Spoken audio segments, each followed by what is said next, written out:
कि 2047 तक हमारा देश विकसित राष्ट्र हो, और उसके लिए ये ज़रूरी है कि जहाँ विकसित राष्ट्र के सफ़र में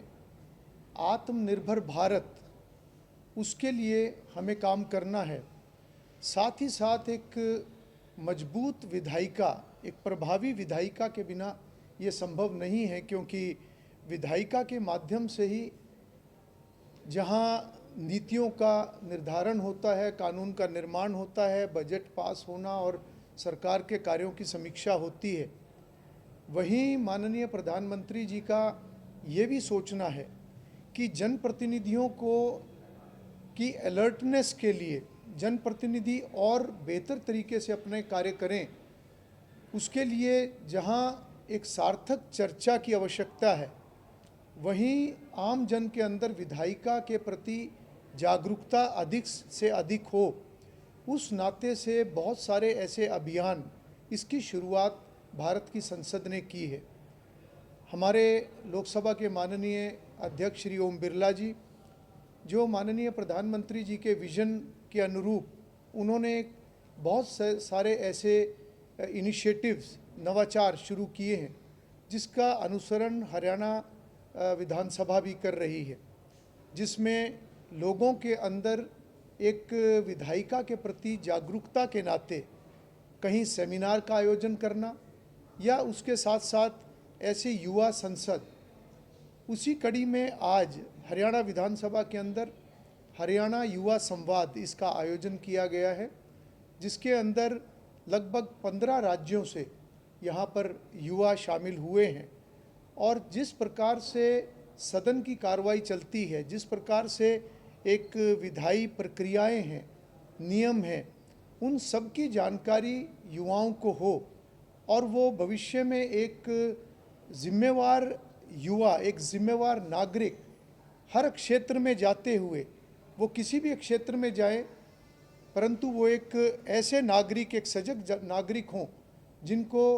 सारी इस प्रक्रिया की जानकारी हो।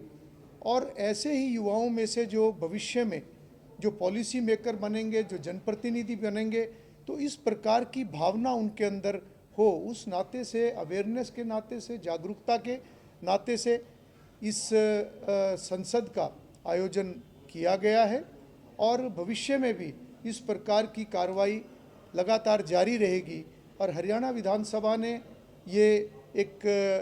पूरी रूपरेखा भी तैयार की है, जिस प्रकार से पिछले समय में गुरुग्राम मानेसर के अंदर अखिल भारतीय स्तर का एक अर्बन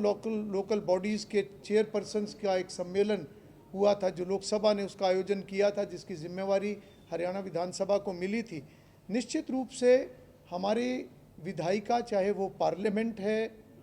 राज्यों के विधानमंडल हैं, या हमारा जो थर्ड टियर सिस्टम है, जिसके अंदर हमारी स्थानीय निकाय हैं, वो भी और प्रभावी हों, उसी दिशा में, उसी तरीके से वो भी कार्य करें। उस नाते से इस प्रकार के सम्मेलनों का आयोजन ये राष्ट्रीय स्तर पर भी और आने वाले समय में प्रदेश स्तर पर भी इसकी कार्य योजना बनाई गई है। साथ ही साथ लोगों के अंदर विधायिका के प्रति जागरूकता बढ़े, उसके लिए भी एक पूरा प्लान हमने जो तैयार किया था, उसके ऊपर हम कार्य कर रहे हैं। पिछले दिनों में भी हमने इस प्रकार के युवा संसद, उनका आयोजन किया, और आने वाले समय में भी ये इसी प्रकार से ये क्रम जारी रहेगा। और फरवरी माह के अंदर 14 फरवरी को सोनीपत के अंदर एक युवा सम्मेलन भी किया जाएगा, जो हरियाणा विधानसभा की तरफ से उसका आयोजन होगा, जिसमें बड़ी संख्या में युवा भाग लेंगे। विभिन्न यूनिवर्सिटीज़ के छात्र उसके अंदर हिस्सा लेंगे, और उसमें हमारे राज्यसभा के माननीय उपसभापति श्री हरिवंश जी उसमें मुख्य रूप से उपस्थित होंगे। तो मैं समझता हूं कि माननीय प्रधानमंत्री जी का जो एक विज़न है, उनका संकल्प विकसित राष्ट्र का, उनका एक विज़न, एक प्रभावी विधायिका, और विधायिका की जानकारी जन जन तक पहुंचे, उस दिशा में हम आगे कार्य कर रहे हैं।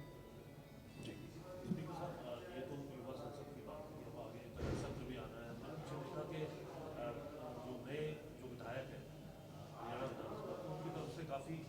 चीज़ें ऐसी की गई थी जिसकी वजह से आपको भी चेयर से खड़ा होना पड़ा था, तो समय समय पे आप उनके प्रशिक्षण को लेकर के भी काम करते हैं, तो क्या बजट सेशन से पहले माने कि मुख्य धारा में यानी विधायकों का भी कोई और प्रशिक्षण आपकी तरफ से करवाया जाएगा या कोई ऐसी? देखिए, मैं समझता हूँ कि भारत दुनिया का सबसे बड़ा लोकतंत्र है, और जब हम पार्लियामेंट्री डेमोक्रेसी की बात करते हैं तो उसमें लेजिस्लेचर यानी विधायिका का एक बहुत बड़ा रोल है, क्योंकि यहीं से हम सभी माननीय सदस्यगणों के माध्यम से, जो कि एक जनता के प्रतिनिधि हैं, और उनके माध्यम से लोगों की भावनाओं के ऊपर यहाँ चर्चा होती है, उनकी समस्याओं के बारे में चर्चा होती है, प्रदेश के विकास के बारे में चर्चा होती है, और यहीं पर जो पॉलिसीज़, जो नीति निर्धारण होता है, उसी से एक प्रदेश की दिशा तय होती है। और मैं समझता हूँ कि ये सभी तब संभव है जब हर माननीय सदस्य, सभी जनप्रतिनिधि यहाँ पर एक सार्थक चर्चा, उसका एक वातावरण वो हमेशा रहना चाहिए। और मैं समझता हूँ कि सार्थक चर्चा के माध्यम से ही हम समाधान खोज सकते हैं,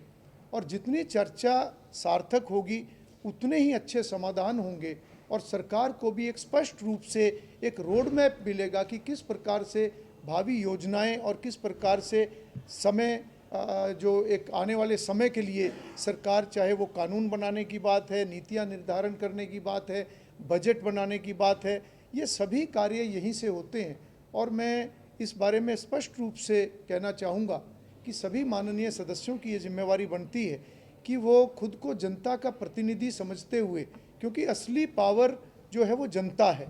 असली ताकत जनता है, हम जनता के प्रतिनिधि हैं, और जनता के प्रतिनिधि के नाते ये हमारी जिम्मेवारी बनती है कि हम एक अच्छी चर्चा के माध्यम से लोगों के लिए एक भविष्य, एक बेहतर भविष्य का रोड मैप हम तैयार करने का कार्य यहाँ पर करें। युवा संसद का कोई फायदा सर, विधानसभा को भी इसकी प्रोडक्टिविटी का कोई फायदा होगा? देखिए, निश्चित रूप से ऐसे युवा संसदों के माध्यम से, जहाँ एक समाज में युवाओं के माध्यम से एक विधायिका के प्रति एक जागरूकता बढ़ती है, और हमारे युवाओं को जो आने वाले समय में, जिनको मैं देश का भविष्य कहूँगा, वो एक जानकारी के साथ जब आगे बढ़ते हैं तो निश्चित रूप से उनका इंटरेस्ट भी इसमें बढ़ता है, और पढ़े लिखे अच्छे युवा आने वाले समय में सदनों में चुनकर आएँ, क्योंकि एक पॉलिसी मेकर के नाते से एक बहुत बड़ा रोल जनप्रतिनिधि का होता है, और जहाँ उनकी जानकारी बढ़ती है, वही मैं समझता हूँ कि इस जानकारी के माध्यम से कहीं ना कहीं समाज के अंदर जब अवेयरनेस बढ़ती है तो जनप्रतिनिधियों को भी की भी अलर्टनेस के अंदर मैं समझता हूँ कि इजाफा होता है। और साथ ही साथ जब युवा चर्चा करते हैं तो हमें भी बहुत सारी नई बातों की जानकारी मिलती है, युवाओं की सोच की जानकारी मिलती है, जो निश्चित रूप से इन सदनों के माध्यम से उनको और बेहतर तरीके से हम आगे बढ़ा सकते हैं। स्पीकर साहब, अंतिम सवाल है मेरा। अभी हाल ही में एक खबर सामने आई थी कि जो बैकडोर विधानसभा के अंदर भर्तियां होती है, उसको लेकर के आप कुछ सोच रख रहे हैं? किस तरीके से उसको जो है रोका जाएगा, जो कि पहले देखा जाता रहा है? आपने एक खबर सामने आई थी कि आप इस व्यवस्था को बदलने जा रहे हैं, कुछ उस पर कुछ सोचा है आपने? देखिए, हरियाणा विधानसभा में समय समय पर बहुत सुधार हुए हैं। मुझे भी 2014 से एक सदस्य के नाते यहाँ पर काम करने का मौका यहाँ पर मिला है, और मेरा अनुभव है कि उससे पहले भी और इस दौरान भी बहुत सारे सुधार के ऐसे कदम